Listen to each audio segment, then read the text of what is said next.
Hi అండి, అందరికీ నమస్తే. వెల్కమ్ టు అశ్వినీస్ వంటలు ఛానల్. ఈరోజు వీడియోలో సింపుల్గా చాలా టేస్టీగా దొండకాయల కర్రీ ప్రిపేర్ చేద్దామండి.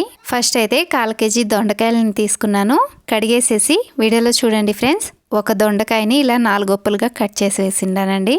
మీరు కావాలనుకుంటే 2 ఒప్పులుగా కూడా కట్ చేసుకొని వేసుకోవచ్చు. దొండకాయలన్నిటిని ఇలా కట్ చేసిన తర్వాత ఇప్పుడు వీటిని పక్కన పెట్టేసేసి స్టవ్ ఆన్ చేసి స్టవ్ మీద ఒక పెనం పెట్టిండానండి. పెనంలోకి 2 టేబుల్ స్పూన్ అంతా శనగ్గింజలు వేసిండాను, వేరుశనగ పప్పు. వీటిని 5-6 సెకండ్లు మీడియం ఫ్లేమ్ మీద వేయించుకొని ఇవి ఇలా వేగిన తర్వాత ఇప్పుడు దీంట్లోకి 1/4 కప్ అంతా ఎండు కొబ్బరి లేదా పచ్చి కొబ్బరి వేసి 5-6 సెకండ్లు మీడియం ఫ్లేమ్ మీద వేయించుకుందామండి. వీటిని ఇలా వేయించుకున్న తర్వాత ఇప్పుడు స్టవ్ ఆఫ్ చేసి 1.5 టేబుల్ స్పూన్ అంతా నువ్వులు వేసిండానండి.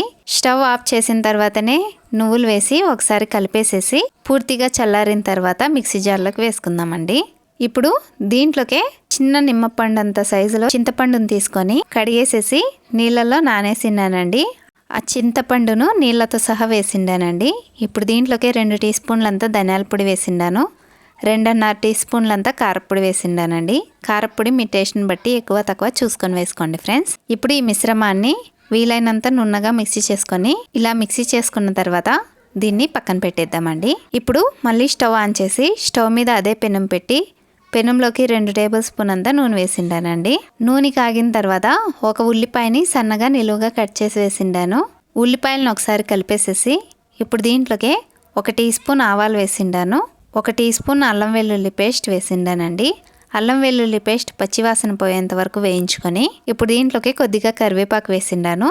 దీన్ని ఒకసారి కలిపేసేసి ముందుగా మనం కట్ చేసి రెడీ చేసి పెట్టినటువంటి దొండకాయ ముక్కలను వేసి ఇప్పుడు దీంట్లోకే రుచికి తగినంత సాల్ట్ వేసిండానండి. ఒక పెద్ద టమోటాను సన్నగా కట్ చేసి వేసిండాను. వీటిని ఒకసారి కలిపేసేసి 10 సెకండ్లు మీడియం ఫ్లేమ్ మీద వేయించుకుందామండి. ఇలా వేయించుకున్న తర్వాత ఇప్పుడు దీంట్లోకే ఈ దొండకాయ ముక్కలు ఉడికేదానికి 1/2 కప్ అన్ని నీళ్లు వేసి ఒకసారి కలిపేసేసి మూత పెట్టేసి 2 నిమిషాలు మీడియం ఫ్లేమ్ మీద ఉడికించుకుందామండి. 2 నిమిషాల తర్వాత మూత తీసి దీన్ని ఒకసారి కలిపేసేసి దీంట్లోకి 1/4 టీ స్పూన్ అంతా పసుపు వేసిండాను. పసుపు వేసిన తర్వాత మళ్ళీ ఒకసారి కలిపి మనం ముందుగా మిక్సీ చేసినటువంటి మసాలా పేస్ట్ని వేసి 1 నిమిషం పాటు మీడియం ఫ్లేమ్ మీద వేయించుకుందామండి. ఇలా వేయించుకున్న తర్వాత ఇప్పుడు దీంట్లోకి 1/2 లీటర్ అన్ని నీళ్లు వేసిండానండి. నీళ్లు చూసుకొని వేసుకోండి ఫ్రెండ్స్. కూర చిక్కగా కావాలా పలచగా కావాలా చూసుకొని వేసుకోండి. ఇప్పుడు దీన్ని ఒకసారి కలిపేసేసి ఉప్పు కారం సరిపోయిందా లేదా అని చెక్ చేసుకొని కావాలంటే వేసుకొని మూత పెట్టేసేసి 10 నిమిషాలు మీడియం ఫ్లేమ్ మీద ఉడికించుకుందామండి. 10 నిమిషాల తర్వాత వీడియోలో చూడండి ఫ్రెండ్స్, కాయ ఉడికిందా లేదా అని చెక్ చేసుకొని ఉడికిన తర్వాత స్టవ్ ఆఫ్ చేసి వేడి వేడి అన్నంతో కానీ చపాతీతో కానీ రాగి సంగటితో కానీ సర్వ్ చేసుకొని తింటే చాలా బాగుంటుందండి. ఈ వీడియో మీకు నచ్చినట్లయితే లైక్ చేయండి. ఇలాంటి మరెన్నో వీడియోస్ కోసం ప్లీజ్ నా ఛానల్ని సబ్స్క్రైబ్ చేసుకోండి. మళ్ళీ వచ్చే వీడియోలో కలుద్దాం. అంతవరకు bye, take care, thanks for watching.